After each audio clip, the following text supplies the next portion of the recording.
Baik, mahasiswa, saudara-saudari semuanya, tanpa terasa kita sudah hampir sampai di akhir semester ini. Pada tutorial kali ini, kita akan pelajari sesi pada modul ke-8 dengan topik hak-hak yang telah diperoleh dan persoalan pendahuluan sekaligus teori penyesuaian.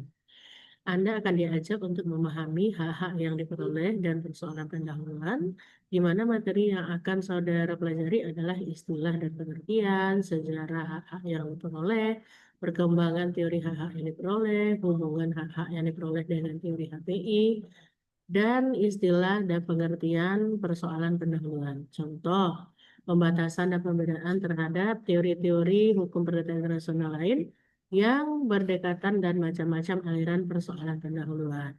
Semoga semester ini mendapatkan hasil yang baik. Terima kasih.